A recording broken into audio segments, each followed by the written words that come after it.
So when you are not certain about the time limit of that expense, you call it as deferred revenue. Is it clear? तो आपको हर साल review करना पड़ता है कि भैया हाँ ये 1 और साल चलेगा, ये 2 साल चलेगा, ये 3 साल चलेगा. If the answer is yes, उसको एसेट में दिखाओ, थोड़ा थोड़ा डेप्रिशिएट करो. लेकिन आपको लगता है कि नहीं भाई अभी कस्टमर आने बंद हो गए, तो पूरा का पूरा एक्सपेंस में दिखा, क्योंकि अभी कोई फ्यूचर बेनिफिट मिलने वाला नहीं. एसेट मतलब फ्यूचर बेनिफिट मिलना चाहिए. द मोमेंट यू फील कि कोई फ्यूचर बेनिफिट नहीं है, that thing becomes an expense. Clear? ऐसा. तो डेफर्ड रेवेन्यू और प्रीपेड में फर्क समझा? प्रीपेड में टाइम और अमाउंट इज सर्टेन, डेफर्ड में टाइम और अमाउंट सर्टेन नहीं. कितना टाइम तक चलेगा आपको मालूम नहीं.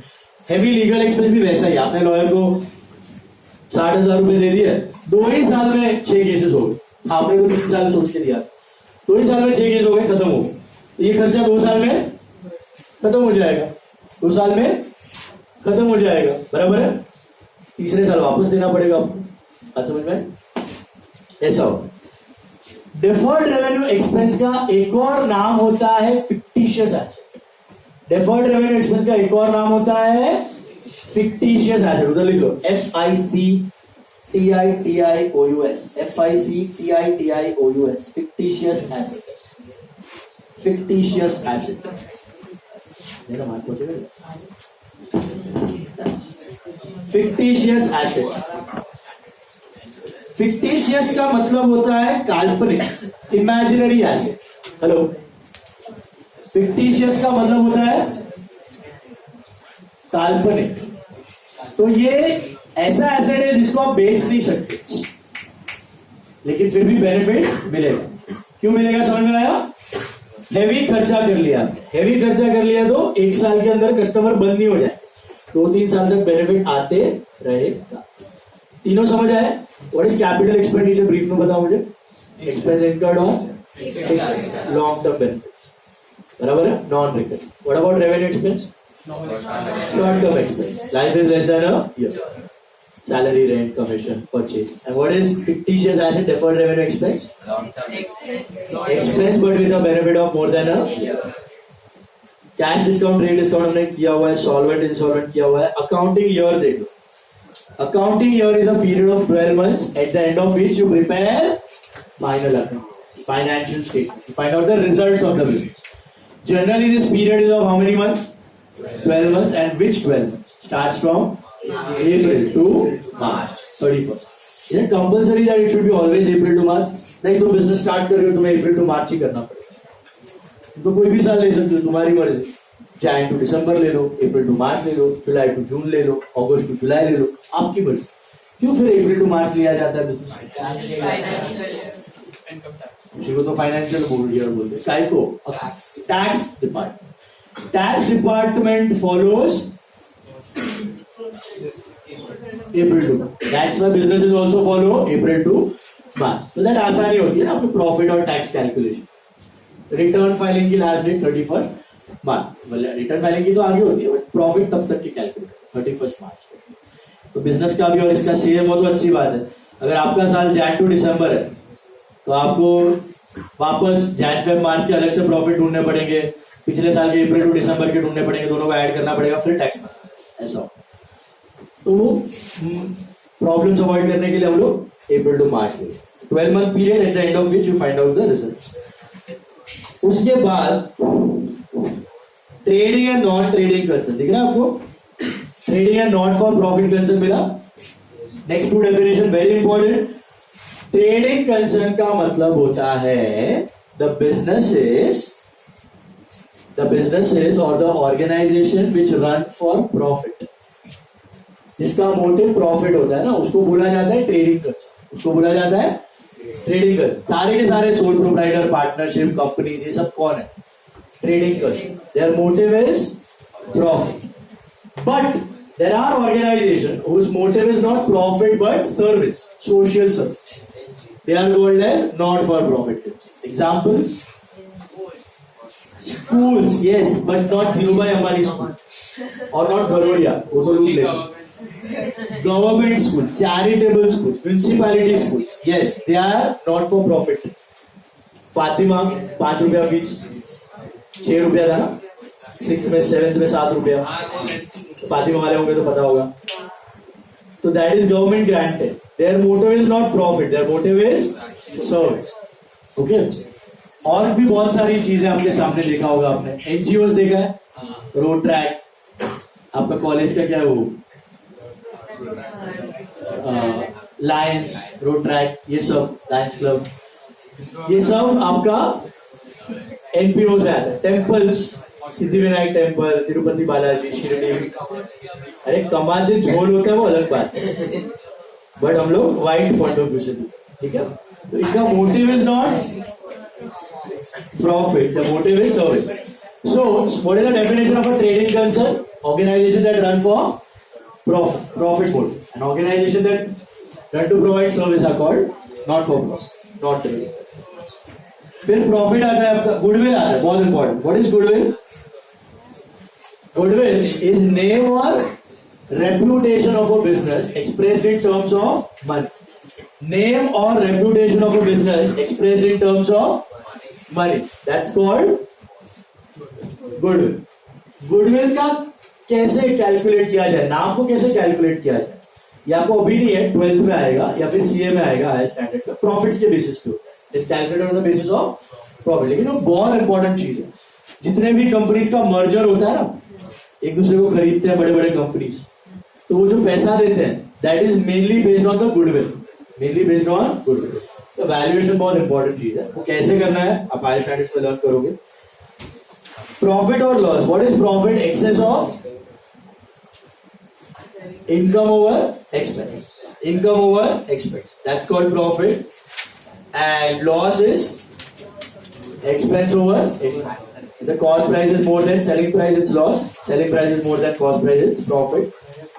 Point C और D मिल रहा है, income and revenue. Actually, income and revenue is one and the same. Income and revenue is one and the same. Top line. Revenue and income is one and the same. Interchangeable term. खाली यहाँ पर आपको थोड़ा सा definition wise बाल की खाल निकाल के दिया हुआ है। रेवेन्यू मतलब revenue obtain from sale of goods, और इनकम मतलब बाकी सब आ गया, सेल भी आ गया, अदर इनकम भी आ गया, सब आ गया। तो प्रैक्टिकली देखा जाए तो income and revenue are interchange, दोनों एक सेम चीज है। बिजनेस में जो भी आप हर साल अर्न करते हो for profit, that's called income. Income doesn't mean profit. Income मतलब what you have earned, and expense मतलब what you have spent every year. What is profit? Result of income minus expenses.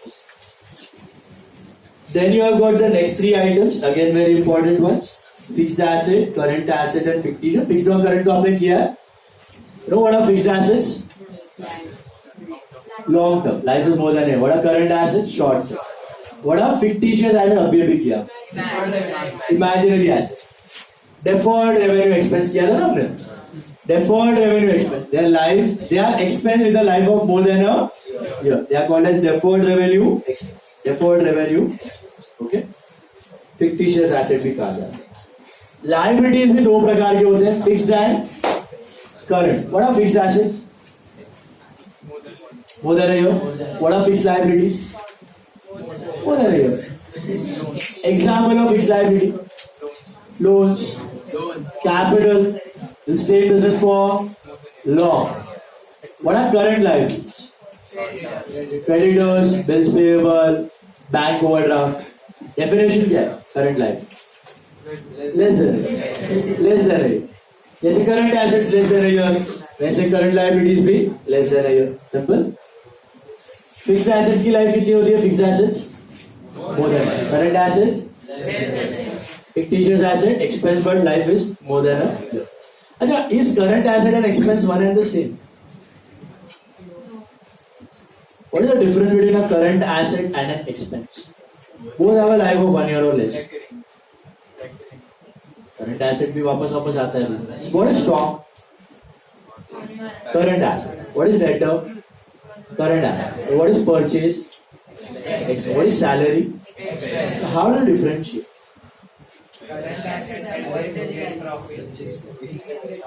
जो expense खत्म हो चुका है ना, expire हो चुका है, जो कॉस्ट एक्सपायर हो चुका है, उसको बोलते हैं एक्सपेंस। जो कॉस्ट इनकर हो चुका है, एक्सपायर हो चुका है, उसको बोलते हैं एक्सपेंस।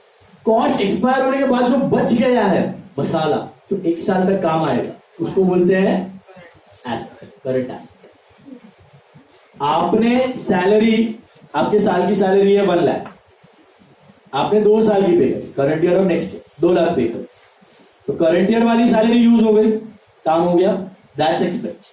आपने एक और साल की एडवांस में पे कर दी, that is prepaid salary, that's an asset which is a current asset. 1 साल तक काम आए, मैं जो यूज हो गया है, एक्सपेंस इनकर हो चुका है, खत्म हो चुका है, एक्सपायर हो गया बेनिफिट, उसको बोलते हैं एक्सपेंस।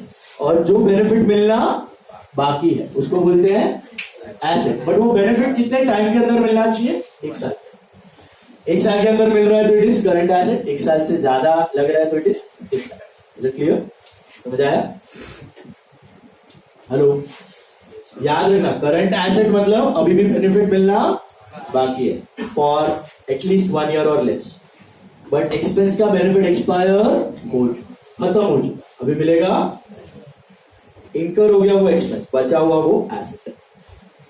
उसके बाद आते हैं नीचे फिक्स लायबिलिटी, करंट लायबिलिटी के नीचे दिया हुआ नेट वर्थ। आपको याद है मैंने फर्स्ट लेक्चर में एक इक्वेशन बताई थी, asset equal to liability plus capital, याद है ये अकाउंटिंग इक्वेशन।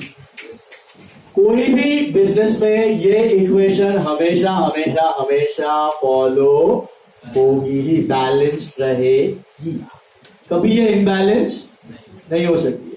बिजनेस में जितने एसेट है उतने ही total liability, external plus internal. तो ये जो है इंटरनल लायबिलिटी, ये इंटरनल बोलते हैं, इसको बोलते हैं एक्सटर्नल। इंटरनल वाली जो है इसको बोलते हैं नेट वर्थ। नेटवर्थ मतलब ओनर का कितना पैसा बिजनेस में पड़ा हुआ है, उसमें कैपिटल भी आ गया, उसमें उसके प्रॉफिट्स भी आ गए जमा हो। प्रॉफिट्स भी किसको बिलोंग करते? ओनर। तो व्हाट इज नेटवर्थ? नेटवर्थ मतलब in a business how much of that business belongs to the owner. External liability को हटा लो, बिजनेस के एसेट है 1 करोड़, बाहर का उधार है 30 लाख, तो टोटल एसेट में से 30 लाख को निकाल दो तो 70 लाख रुपए किसको जाएगा? ओनर को। 70 lakh rupees is the net worth. अगर आपने उधार लिया ही नहीं है तो 1 करोड़ के सारे एसेट किसके? आपके, मतलब ओनर के, मतलब that is the net worth, that is the net worth. Okay, so what is net worth या owner's equity? Owner's money invested in the business. How much of the business belongs to the owner?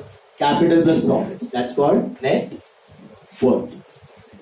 The another definition on the right hand side, contingent liability. Can you see that? Contingent liability. Another very important definition. ध्यान से समझना. You know what is a liability? What is a liability? उधार, debts, payable. To outside, they are called liabilities, right? What is a contingent liability? It is not an actual liability. Contingent liability is not an actual liability. It is an uncertain liability which is dependent on a future event which may happen or not. अगर वो event click हुआ तो भैया liability, अगर वो event नहीं हुआ तो लायबिलिटी नहीं। तो वो बुक्स में कभी रिकॉर्ड नहीं होता, उसकी कोई जर्नल एंट्री नहीं होती, वो इंफॉर्मेशन के जैसा दिखता है after the, that's called as a continuous liability. Example ले लो, आप पे किसी वर्कर ने केस ठोक दिया, आपके ही वर्कर ने केस ठोक दिया, बोला मैं इंजर्ड हो गया आपकी फैक्ट्री में, मेरे को 50,000 रुपए जुर्माना चाहिए। हमने बोला तू अपनी गलती से हुआ है, बाहर जा रहा था रोड पे, तुझे गाड़ी दिखानी, ठोक दिया है, तेरी गलती, हमारी गलती नहीं है। तो केस चल रहा है कोर्ट में, अगर वो जीत गया तो हमें उसको 50,000 देना पड़ेगा, अगर हम जीत गए तो देने की जरूरत नहीं। This is called as a contingent liability, लटकती तलवार। शायद लायबिलिटी हो, शायद ना हो, तो ये कभी एक्चुअल लायबिलिटी नहीं है, dependent on a certain event which is uncertain, may or may not happen, that's called as a contingent. Will you record it in the books through an entry, just shown as a piece of information, लेकिन ये information बड़े काम की चीज है, बड़े काम की। आपने एक और एग्जांपल देता हूं कंटीजेंट लायबिलिटी का, ईयरफोन्स लेते हो, आप लैपटॉप्स लेते हो, मोबाइल फोन्स लेते हो, उस पर गारंटी वारंटी होती है, देखा है? Those guarantees and warranties given by the company are contingent liability.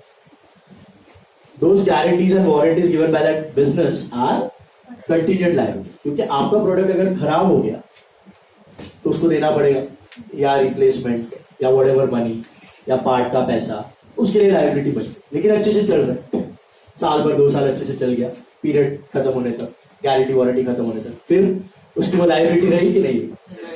हुई नहीं। Got it? So guarantees, warranties are also an example of contingent liability. इसका एक बहुत prominent example हुआ था recent years में। नीरव मोदी का नाम सुना है? नीरव मोदी ने लूट लिया एक बैंक को। कौन सी बैंक? पंजाब नेशनल। 12,000 करोड़। अब सीन क्या हुआ था? एक कंसेप्ट होता है थर्ड पार्टी गारंटी का, बैंक्स में होता है थर्ड पार्टी गारंटी। इसका मतलब क्या है? बहुत सिंपल है। आप और मैं सपोज बैंक से लोन लेने जाए तो बैंक हमसे क्या मांगेगा at the time of taking the loan? Security मांगेगा, बोले घर गिरवी रखो, गाड़ी गिरवी रखो, गोल्ड गिरवी रखो, कुछ तो रखो, सिक्योरिटी मांगेगा ना। मेरे पास सिक्योरिटी नहीं है देने के लिए, फिर भी मुझे लोन चाहिए, तो मैं एक ऐसे व्यक्ति को या ऐसे इंस्टीट्यूशन को बुलाऊंगा तो मुझे भी जानता है, रेप्यूटेड है, बैंक भी उसको जानता है। मैं बोलूंगा ये मेरा गारंटर है, अगर मैं लोन ना चुका पाया तो ये चुकाए, अगर मैं लोन ना चुका पाया तो ये भला आदमी चुकाए, ठीक है? उसको बोलते हैं गारंटर, उसको बोलते हैं गारंटर। अब सीन क्या हुआ? नीरव मोदी ने पंजाब नेशनल बैंक से लोन्स नहीं लिए, तो मलेशियन कोई एंटिटी से लोन लिए, लेकिन Punjab national bank was the guarantor. Punjab national bank was the guarantor. तो पंजाब नेशनल बैंक ने बोला छाती ठोक दिया, अरे वो नहीं चुकाएगा तो और ऐसे ही हुआ, वो नहीं चुकाया। और जो गारंटर होता है ना, वो भी शार्प होता है, वो जब गारंटी देता है तो कुछ एसेट्स की सिक्योरिटी लेता है, लोन जितने नहीं उससे कम, लेकिन लेता है, उसके एसेट्स के बेसिस पे गारंटी दी जाती है। यहां पे क्या हुआ? फ्रॉड। नीरव मोदी ने पंजाब नेशनल बैंक के ऑफिशियल्स को घूस खिलाया, मतलब करप्शन, पैसा, उनको ब्राइब्स दिया और करोड़ ऑफ 12,000 करोड़ का गारंटीज उसने सैंक्शन करवाया विदाउट एनी सिक्योरिटी, एक भी सिक्योरिटी के बिना, और पैसा लेके भाग अभी देखा जाए, फिलहाल तो घूम रहे वो London.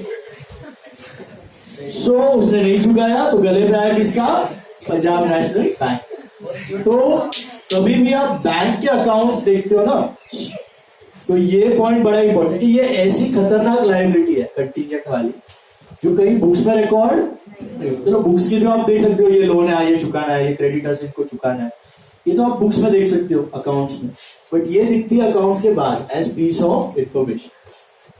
Specially in case of banks, this third party guarantees are very important when you study any bank का account or look at any bank का account, third party guarantee, क्योंकि इसमें अच्छे खासे बैंक की बात लग सकती है, क्योंकि अभी वो लायबिलिटी नहीं है, कभी भी साला कोई उठ गया पार्टी तो बैंक को देना पड़ेगा, ऐसा, ठीक है? So contingent liability, I'll give you 10 minutes now. Please go through the points which you have discussed till now, जो मार्क किया आपने, उसको ऐसा रीड करो और समझो। ओन वर्ड्स में लिख सकते हो, क्या मीनिंग याद आ रहा है कि नहीं, ऐसे समझो भाई, रट्टा वट्टा मत मार, और नहीं समझ रहा तो पूछो। लंदन पे और अपना ट्रीटी उधर कुछ और एक्स्ट्राडिशन ट्रीटीज रहता है, अभी वो मॉरिशस में होता तो टप करके उठा के लेके आ जाए, या बांग्लादेश, बाकी बांग्लादेश में रहता है, श्रीलंका में उठा के लेके आए। यस बैंक में ना वो तो इनहेरेंट प्रॉब्लम्स थे, वो फ्रॉड नहीं था, it was like this Anil Ambani धंधा करने की है, उन्होंने जो लोन्स दिए थे जो भी पार्टी वो सारे बैड होते, तो SBI was like a scam, biggest scam. ये अभी आया 12-13 क्या ना डिलीट हो गया, अरेस्ट भी क्यों हो गया? लंदन ऐसा है ना, लंदन ऐसे 12 टैक्स हेवन्स बोलते हैं, कमीने लोग हैं, मतलब कमीने नेशन। 12 ऐसे प्लेसेस है वर्ल्ड में, 11 की 12 है। केमन आइलैंड्स है, फिर आपका सिंगापुर है, मॉरिशस है, लंदन है, स्विट्जरलैंड है, ये सब इसमें आते हैं। बहामास भी है, ऐसे 11-12 प्लेसेस है, आइलैंड्स है सब। वो सारे किसी कंट्री का नहीं है, सब कंट्रीज के टेररिस्ट, ब्लैक मार्केटर्स। हाँ, पाकिस्तान में तो थोड़ा नाक दबाया सबको निकाल के बोल देगा भिखारी। ये सब अमीर लोग, ये किसी भी कंट्री का नहीं सुना। ये बोलते हैं आपकी कंट्री का जो टेररिस्ट है हमारी कंट्री में तो जीडीपी को सपोर्ट कर रहा है, हम कुछ तो पकड़े। तो ब्लैक मनी व्हाइट मनी सब उठा के डालते उधर टैक्स हेवन बोला जाए, किसी कंट्री को सुनते नहीं हो। तो सारे जो बहुत सारे बिग शॉट्स होते हैं या करप्टेड लोग होते हैं, पॉलिटिशियंस का पैसा होता है, सब यही जगह पे पालते हैं। वर्ल्ड का जो टोटल वेल्थ है उसका 2/3 वेल्थ ऐसे 11-12 जगह पे स्टोर्ड है। रियल एस्टेट में तो विद इन द कंट्री रहोगे अभी, लेकिन इंडिया में कम हो गया।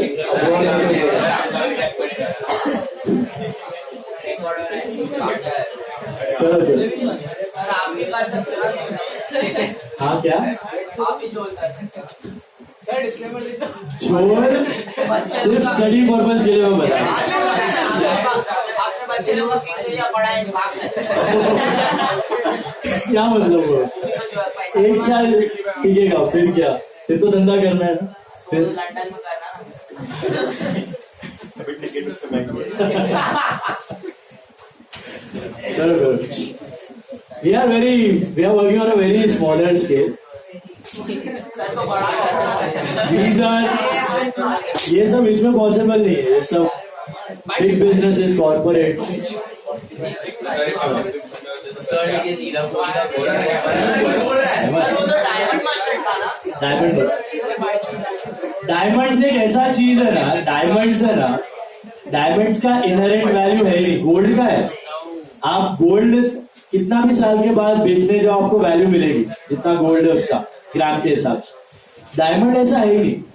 डायमंड आप खरीदते हो 1 लाख का खरीदोगे, बेचते हो जाओगे शायद आपको 50,000 मिले, 30,000 मिले, 70,000 मिले, कुछ भी मिले। डायमंड एक ऐसी चीज है। और डायमंड है ना, ये जो वर्ल्ड के डीबीयर्स करके कंपनी है, डीबीयर्स, उसके पास 85 to 90% मोनोपोली है डायमंड्स का। डीबीयर्स साउथ अफ्रीकन कंपनी है, उधर ज्यादा माइंस है डायमंड्स के। वो कंट्रोल करके रखती है सप्लाई। डायमंड्स बहुत सारे इंडिया वर्ल्ड में बहुत सारा है, प्रोडक्शन और बहुत सारा एक्सट्रैक्शन हुआ है, लेकिन वो सप्लाई को कंट्रोल करती है। वो मार्केट में उतने ही सिलेक्टेड